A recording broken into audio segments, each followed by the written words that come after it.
47절입니다.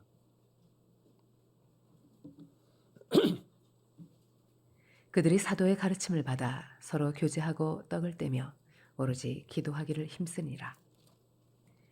사람마다 두려워하는데 사도들로 말미암아 기사와 표적이 많이 나타나니 믿는 사람이 다 함께 있어 모든 물건을 서로 통용하고 또 재산과 소유를 팔아 각 사람의 필요를 따라 나눠주며 날마다 마음을 같이하여 성전에 모이기를 힘쓰고 집에서 떡을 떼며 기쁨과 순전한 마음으로 음식을 먹고 하나님을 찬미하며 또 온 백성에게 칭송을 받으니 주께서 구원받는 사람을 날마다 더하게 하시니라.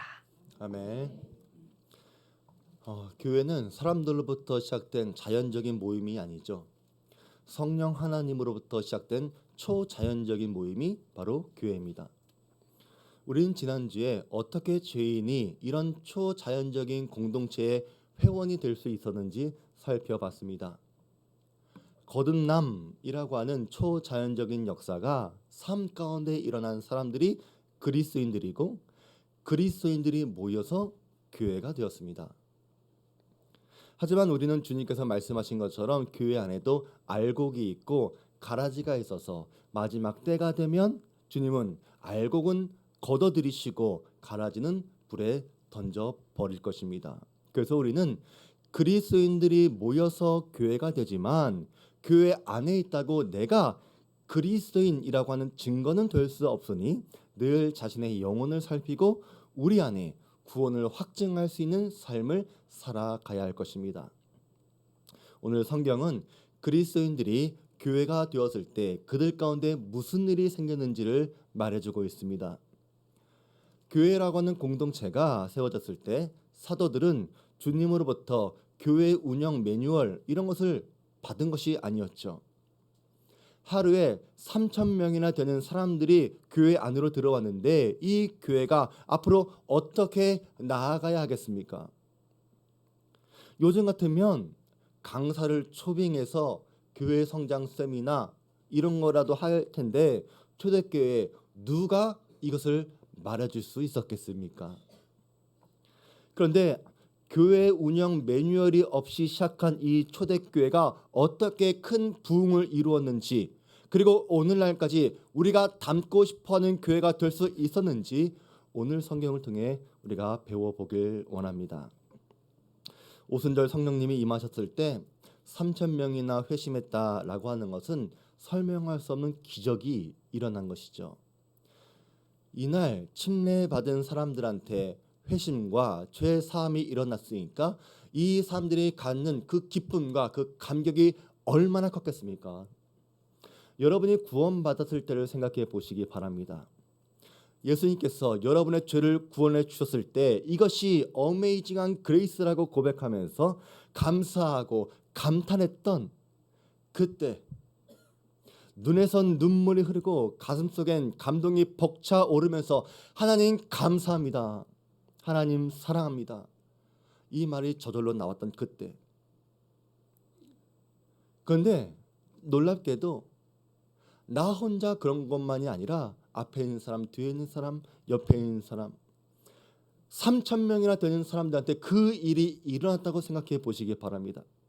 저 사람의 감사가 어떤 감사인지 내가 느껴지기도 하고 저 사람의 회개의 눈물 속에서 하나님의 용서를 발견할 수 있을 때 이것이 성령 하나님께서 행하시는 경이로우심이구나 실로 하나님께서 살아 계시구나 하고 경외감에 사로잡혔을 것입니다. 그들의 삶은 어제와는 달라졌을 것입니다. 그들은 그리스도 안에서 새로운 피조물이 되었고 서로를 보면서 새 사람이 되었다고 하는 감격이 넘쳤습니다. 그러나 성경은 최초의 그리스도인들의 공동체를 단순히 이렇게 감상주의적인 설명으로 끝나지 않습니다. 성령 하나님께서 가득하고 운행했던 초대교회의 모습은 교회다운 교회의 본질이 그 안에 있었다는 것입니다. 먼저 그들은 힘쓰는 공동체였습니다.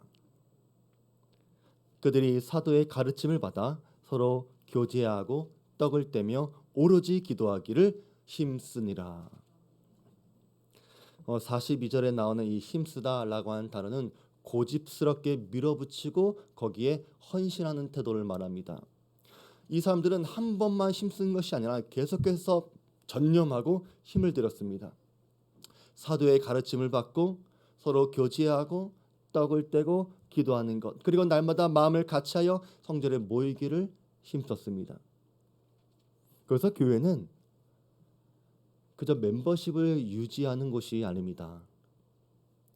아무런 행사를 참여하지 않고도 연회비를 내서 멤버십을 유지할 수 있는 그런 곳이 교회가 아닙니다. 교회는 모임이고 모임은 교회의 본질 중 하나입니다. 그래서 온라인으로 하나님의 말씀을 배울 수 있는 곳이라고 하더라도 그곳은 교회라고 말할 수는 없습니다. 교회는 취미 생활이 아닙니다. 교회는 날마다 모이기에 힘써야 하고 가르침을 받고 교제하고 떡을 뗀과 기도하기에 힘쓰는 것이 바로 교회입니다. 베드로의 설교를 들은 사람들은 복음을 듣기 전과 후가 달라졌습니다. 그들은 자신의 인생에서 힘쓸 곳이 생겼다는 것에 감사하고 감격했을 것입니다. 우리도 그렇습니다. 내 인생에서, 여러분 인생에서 우리가 힘을 다할 수 있는 대상이 있다는 것은 감사합니다. 내가 마음을 둘 곳이 있다는 것도 나에게 안정감을 가져다 줄 것입니다. 우리가 더 열정적으로 힘쓸 수도 있지만 그렇게 하지 않을 때도 있습니다. 우리 안에 확신이 없을 때가 그렇습니다. 확신이 없으니까 망설여지고 집중하지 못하니까 다른 경우의 수들이 더 많이 생각이 납니다. 여러분이 처음부터 집중하고 힘을 들였다면 분명히 더 좋은 결과가 나올 수 있었음에도 불구하고, 그렇게 우리의 부르심에 확신을 가질 기회가 있었음에도 불구하고 내 안에 확신이 없고 믿음이 없고 그래서 고민하고 갈팡질팡하다가 힘도 써보지 못한 채 이도 저도 아닌 채 실패한 적이 여러분 얼마나 많습니까? 그래서 힘쓸 곳이 있다는 것은 감사한 일입니다. 저는 우리 교회가 힘쓰는 교회가 되었으면 좋겠습니다. 여러분의 마음과 정성과 열정과 에너지를 쏟아 부을 정도로 확신과 가치가 있는 교회가 되는 우리 주한교회가 되었으면 좋겠습니다. 하나님께서 우리 교회가 교회다운 교회가 될 수 있도록 힘써 주실 것을 저는 믿습니다. 그러면 초대교회 성도들이 어디에 힘을 썼는지 하나하나 살펴보면서 제일 먼저 사도들의 가르침을 받는 것에 힘을 썼다 성경은 말합니다. 사도의 가르침은 초대교회에서 중요한 동력 중 하나였습니다. 성령을 선물로 받은 사람들은 하나님의 말씀을 사랑합니다. 그래서 여기서 중요한 것은 사도들이 가르치는 일에 힘을 썼다, 그것이 중요한 것이 아니라 최초의 성도들은 사도의 가르침을 받는 것에 힘을 썼다, 이것이 더 중요한 것입니다. 마치 그들은 말씀에 굶주린 사람처럼 사도들의 가르침을 받았습니다. 그리고 그 가르침을 받아서 그렇게 살아가는데 힘을 썼습니다. 오늘날 교회는 어떻습니까? 하나님은 지금도 말씀으로 교회를 다스리고 계십니다. 그런데 성도들이 말씀으로 가르침을 받는 것에 힘을 쓰지 않는다면 교제도, 성찬도, 기도도 온전해질 수 없습니다. 그래서 먼저 가르침을 받는 것에 힘쓰시기 바랍니다. 이 일은 성령 하나님께서 일하시는 순서입니다. 이 가르침을 받는다는 것을 사모한다는 것은 아무리 강조하고 전화 돌리고 문자 해가지고 오는 것을 확인해야 되고 그렇게 해서 되는 일들이 아닙니다. 아까 말씀드린 것처럼 성령 하나님께서 그들의 심령 속에 말씀을 사모하는 마음을 주셨기 때문에 그 일이 일어난 것입니다. 저는 하나님께서 여러분 마음속에 이 마음 주시기를 원합니다. 여러분들은 하나님의 말씀을 더욱더 사모하시고 성경을 펴서 그 묵상하는 것이 즐겁게 되기를 원합니다. 주의 말씀이 꿀송이 같아서 마음에 달고 뼈에 양약이 되길 원합니다. 그래서 여러분들이 사도들의 가르침을 받는 것을 기뻐하는 분들이 되셔야 합니다. 말씀을 받고 그 말씀대로 살려고 하면 나머지 일들은 저절로 따라오게 될 겁니다. 그래서 말씀을 믿는 삶에서 말씀을 살아내는 삶을 살아가 보시길 바랍니다. 또 초대교회 성도들이 힘썼던 두 번째는 교제하는 일에 힘썼습니다. 교인은 서로에게 헌신해야 할 의무가 있습니다. 만약에 여러분들이 하나님께 헌신하면 되지 뭐 또 교인들한테까지 헌신해야 돼 라고 생각한다면 그것은 잘못 생각하는 겁니다. 교회는 서로를 사랑하고 서로에게 헌신해야 하는 공동체입니다. 이것은 자연스러운 일이 아니기 때문에 초자연적인 교회에서만 일어날 수 있는 일입니다. 교제는 우리가 한 성령 안에서 침례받았고 한 성령 안에서 그리스도의 몸이 되었음을 보여주는 증거가 바로 교제입니다. 여러분들이 주일 예배에 참석하지만 그 외에 교제에 참여하지 않는다는 것은 교회됨을 부인하는 겁니다. 교제는 교회 로비에서 몇 마디 인사 나누는 게 교제가 아닙니다. 성경적인 교제는 그저 작은 그룹 안에서의 교제는 관계나 내가 편한 몇몇 사람들하고 친해진다거나 혹은 나와 사회적인 공통점이 있는 사람들에게만 한정되는 것이 아닙니다. 성도의 교제는 삼위일체의 하나님을 전제로 이루어지는 겁니다. 우리가 보고 들은 바를 너희에게도 전함은 너희로 우리와 사귐이 있게 하려 함이니 우리의 사귐은 아버지와 그 아들 예수 그리스도와 더불어 누림이라. 우리가 성령을 선물로 받고 성령의 지배를 받게 되면 우리는 서로에게 헌신하게 됩니다. 이것은 성령 하나님의 인도하심입니다. 이것은 억지로 되는 것이 아니라 되어지는 일입니다. 로이드 존스 목사님은 우리에게 이렇게 도전을 합니다. 여러분 자신이든 누구든 어떤 사람이 그리스도인인지 아닌지 알아보기 위한 첫 번째 테스트는 이렇게 물어보는 것입니다. 당신은 다른 그리스도인들과 함께 모이고 싶어 합니까? 여러분에게 이런 바람이 없다면 결론은 하나밖에 없습니다. 여러분들은 그리스도인이 아닌 것입니다. 저는 이 말씀이 우리 모두에게 도전이 되기를 원합니다. 여러분들이 기쁜 마음으로 즐겁게 참여하는 모임은 신실한 그리스도인들과의 모임입니까? 아니면 멋진 불신자들과 시간을 보내는 것입니까? 그래서 요한일서에서 말하는 것처럼 형제 자매된 성도들을 사랑하는 것과 그들과 함께 모이는 것을 기뻐하는지 기뻐하지 않는지 이것이 여러분들이 그리스도인인지 아닌지를 테스트하는 것이 될 것입니다. 우리는 형제를 사랑함으로 사망에서 옮겨 생명으로 들어간 줄을 알거니와 사랑하지 아니한 자는 사망에 머물러 있느니라. 물론 우리한테 같은 취미를 나눌 수 있는 동호회라든지 아니면 나한테 어떤 이득을 가져다 주는 그런 모임이 필요할지도 모릅니다. 또 일적인 이유로 우리는 다양한 모임 등에 속해 있기도 할 것입니다. 그럼에도 불구하고 그 모임들이 성도의 모임보다는 더 중요하지 않습니다. 그리고 더 복된 모임도 아닌 것입니다.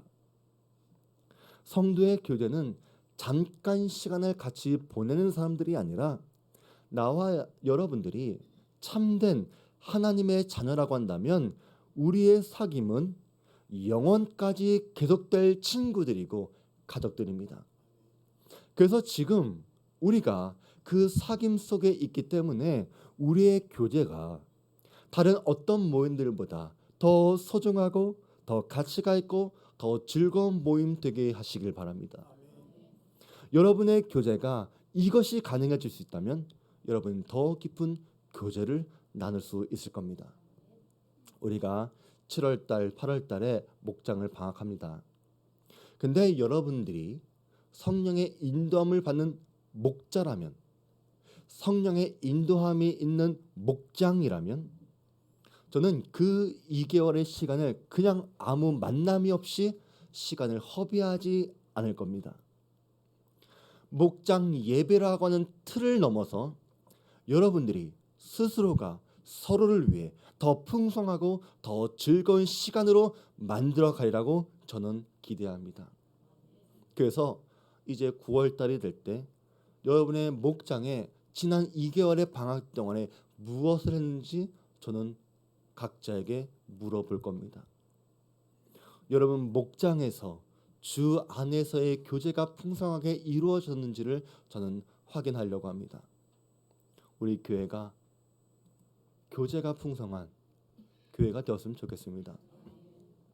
여러분들이 교제하는 일에 힘을 쓰게 되면 사랑은 말로만 그치는 것이 아니라 행동으로 나타나게 될 것입니다. 믿는 사람이 다 함께 있어 모든 물건을 서로 통용하고 또 재산과 소유를 팔아 각 사람의 필요를 따라 나눠주며.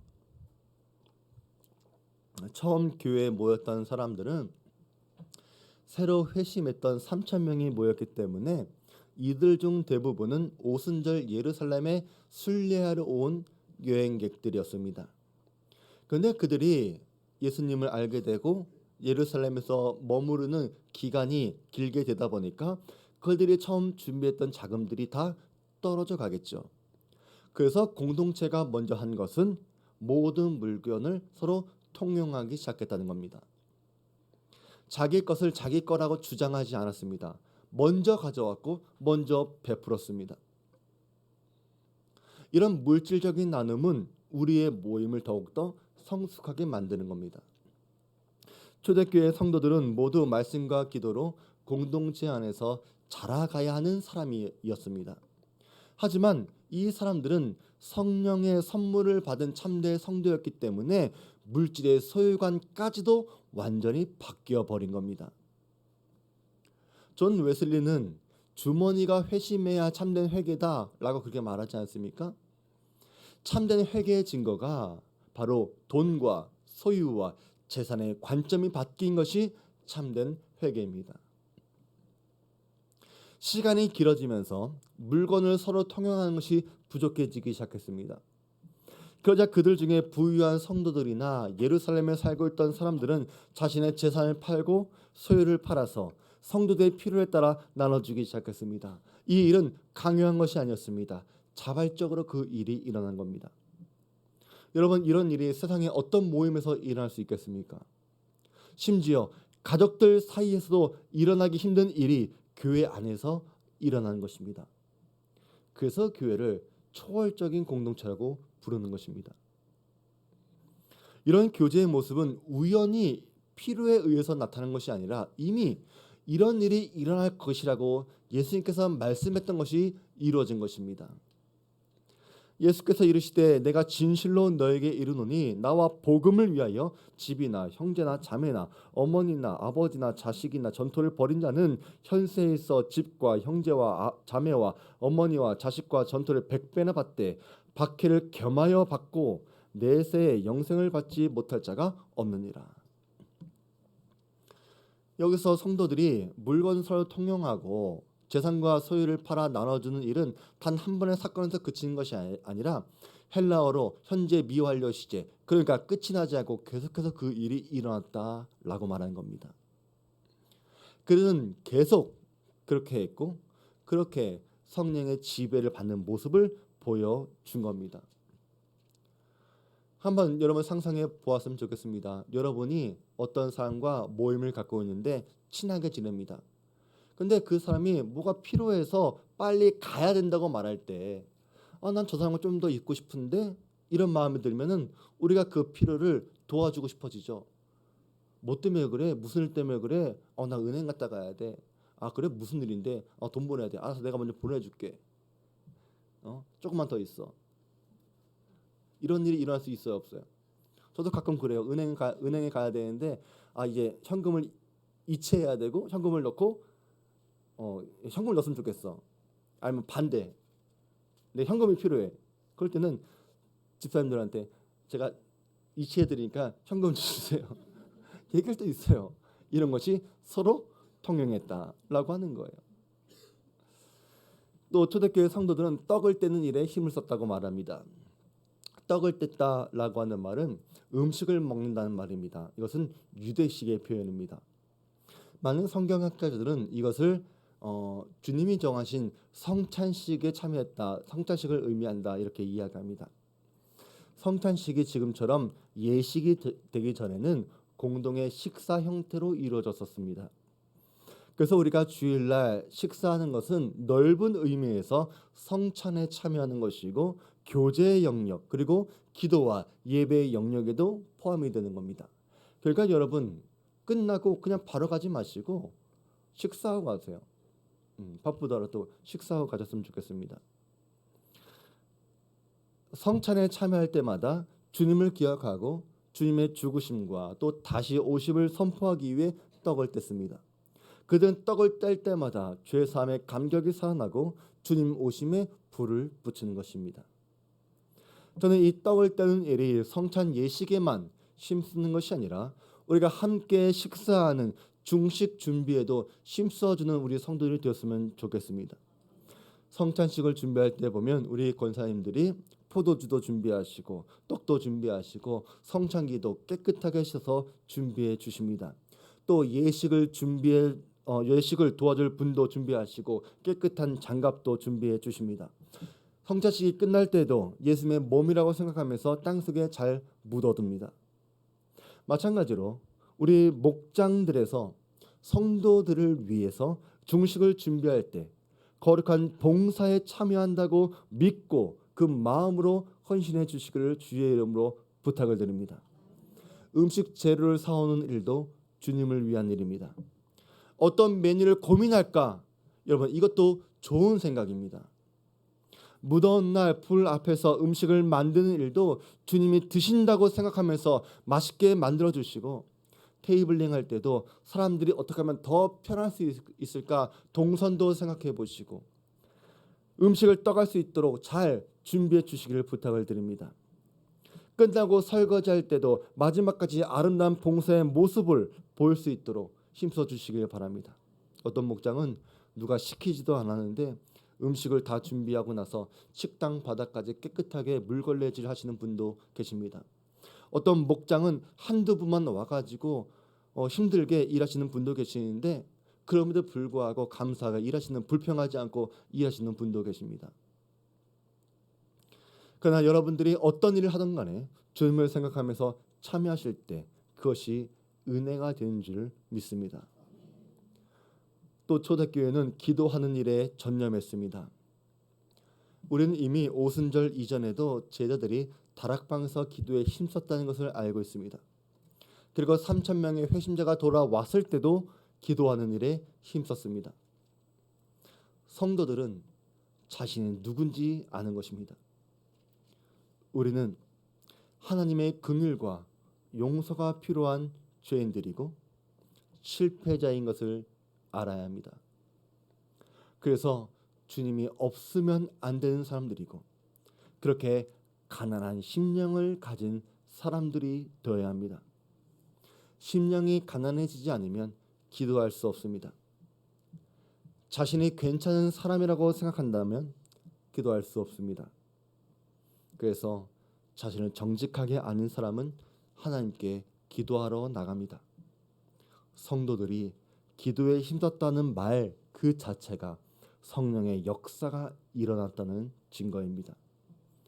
아이가 아버지와 말하고 싶은 것처럼 성령님은 우리가 하나님과 말하고 싶게끔 그 마음을 주장해 주실 겁니다.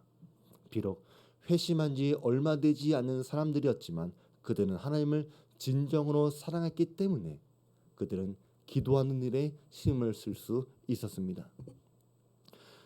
이렇게 최초의 그리스도인들이 날마다 모이기를 힘쓰고 가르침을 받고 서로 교제하고 떡을 떼고 기도했기 때문에 이 공동체를 밖에서 보는 사람들은 충격을 받았습니다. 먼저 세상이 교회로부터 받은 감정은 두려움이었습니다. 사람마다 두려워하는데 사도들로 말미암아 기사와 표적이 많이 나타나니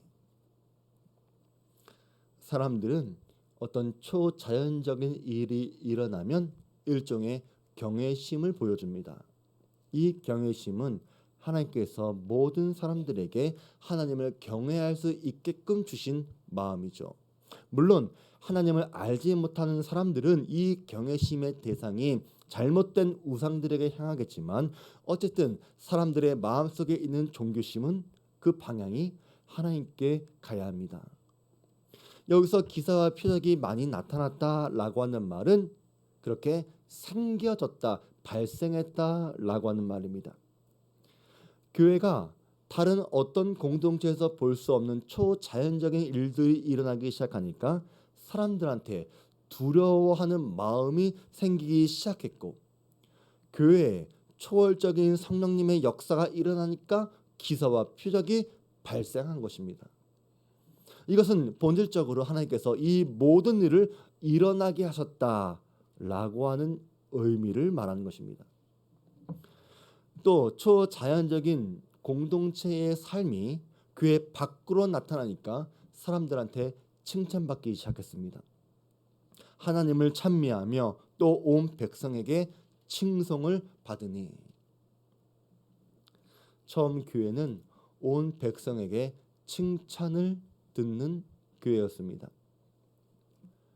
오늘날 교회가 사람들로부터 칭찬을 듣고 있습니까? 아니, 칭찬보다 걱정스러운 것이 되진 않았습니까? 여러분, 왜 그렇게 된 것 같습니까? 우리가 힘을 쓰는 대상과 목적이 바뀌어서 그렇습니다. 우리가 하나님을 알아가기에 하나님의 말씀에 순종하기에 힘을 써야 되는데 우리는 초월적인 하나님의 도움을 받아서 내가 칭찬받으려고 힘을 썼습니다. 그래서 세상에 성공적인 그리스도인들이 생겨났을지 몰라도 교회는 그 칭찬을 빼앗겨 버리고 말았습니다. 교회와 성도들에게 기사와 표적은 일어났지만 이 기사와 표적은 교회에 일어난 것이 아니라 개인에게 일어난 일로 취급해 버렸고 사람들은 교회를 두려워한 것이 아니라 신비한 경험을 한 사람만 높여 주었습니다. 이것은 교회를 잊어버린 사람들 때문에 생겨난 일이었습니다. 성경에 나온 온 백성들에게 칭찬받는 교회는 말씀을 배우고 교제하고 떡을 떼고 기도하며 날마다 마음을 같이해서 성전에 모이기를 힘쓰는 교회, 그래서 세상을 두렵게 만드는 거룩한 교회, 하나님께서 기사와 표적을 나타내시는 교회, 그 교회가 칭찬받는 교회입니다. 저는 이 모습이 우리 주안교회에 나타나기를 원합니다. 그것이 부흥으로 이어지는 겁니다. 살아있는 교회, 힘쓰는 교회, 나타나는 교회는 주님께서 날마다 사람을 더하시는 교회가 되었습니다. 날마다 일어나는 회심은 어떤 전도 프로그램이나 교회 프로그램의 결과가 아닙니다. 사도들은 교회의 수적인 부흥을 목표로 삼지 않았습니다. 사도들은 가르치는 일에 전념했지만 그 가르침을 힘써 받은 사람들이 말씀에 순종하기로 힘써 살아갈 때 교회가 부흥된 겁니다. 이들은 그저 교회가 되었던 겁니다. 지금도 많은 사람들이 초대교회로 돌아가자 말합니다. 그런데 그런 외침이 교회를 교회답게 만드는 것이 아닙니다. 그렇다고 해서 우리가 초대교회의 모습을 따라하자, 이것도 사실 답이 아닙니다. 우리가 지향해야 하는 목표는 바로 성령 하나님의 역사와 그분의 감동과 인도하심에 순종하자, 이것입니다. 성령 하나님께서 우리를 가르치실 때 그 가르침 받기를 힘써서 그 자리를 지키고 날마다 마음을 같이하기로 힘쓰는 성도들이 많이 생기고, 그래서 성전에 모여서 함께 교제하고 기도하고 떡을 떼고 음식 나누는 일에 힘쓰는 사람들이 많아져야 합니다. 모여서 기도하고 서로의 필요를 채워주고 나가서 세상 사람들에게 성령 하나님의 역사를 나타내는 삶, 그렇게 해서 도전을 주고 충격을 주고 두려움을 줄 때 우리가 초대교회를 닮아가는 것입니다. 이것을 위해 우리가 서로를 권면하고 격려해 주시길 바랍니다. 그리고 마침내 우리가 주님께서 사람들을 보내주실 만한 교회가 되어서 부흥하는 우리 주안교회가 되었으면 좋겠습니다. 이것을 위해 제가 부름받았고 여러분도 이곳에 부르심을 받은 겁니다. 이런 부르심을 받은 사람들이 모인 교회, 우리 주안교회가 되었으면 좋겠습니다. 우리 말씀을 기억하면서 우리 다 같이 찬양했습니다.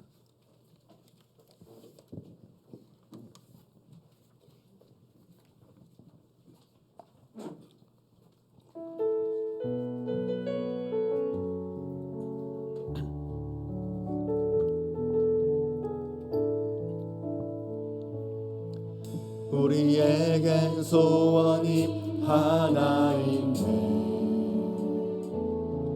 주님 다시 오실 그날까지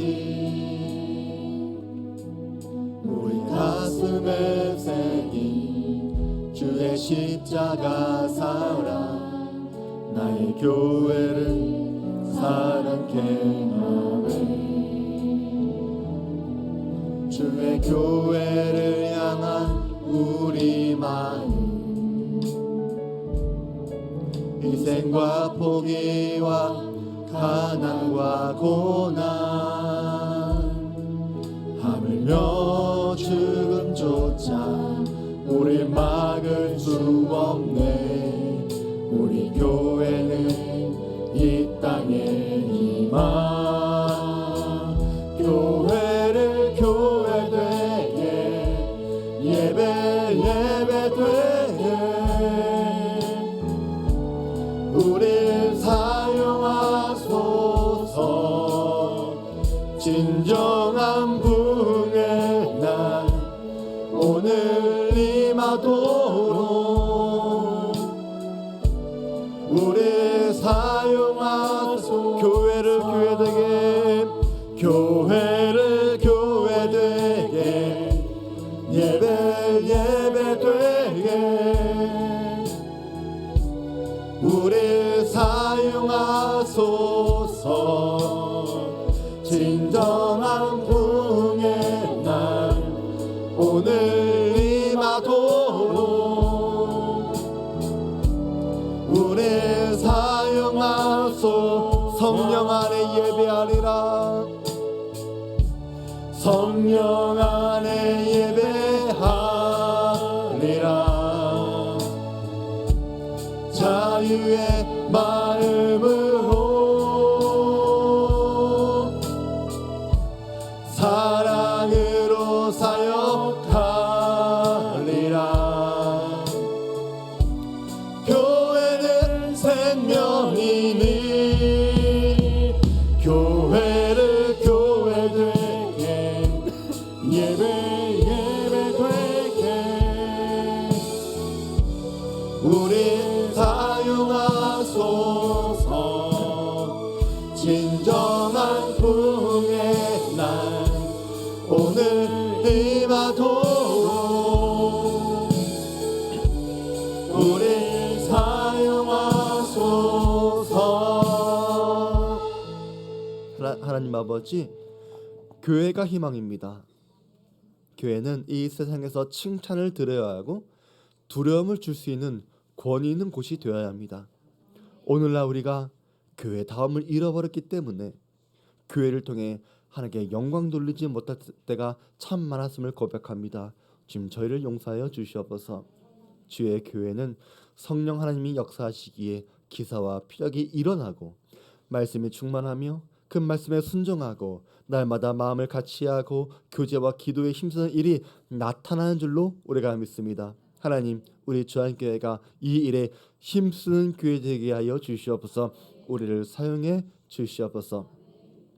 이제는 우리 구주 예수 그리스도의 은혜와 지극히 크신 하나님의 사랑하심과 성령 하나님의 감동함과 내저 위로 교통하심의 은혜가 교회를 교회되게 하기 위하여 다시 힘쓰기로 결단한 우리 사랑하는 모든 주한교회 성도들 위에와 저들의 가정과 직장과 사업 위에 지금부터 영원히 함께 있을지어다. 아멘.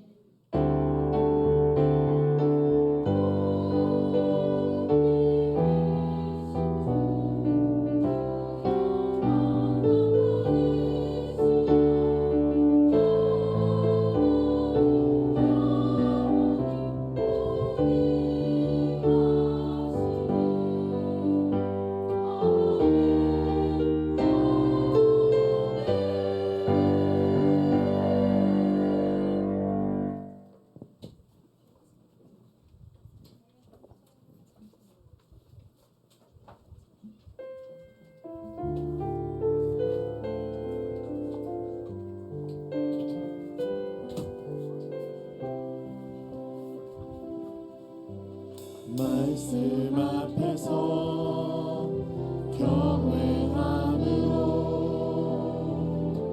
주께 홀로 섭니다. 생명의 말씀 읽고 순종해 주를 예배합니다.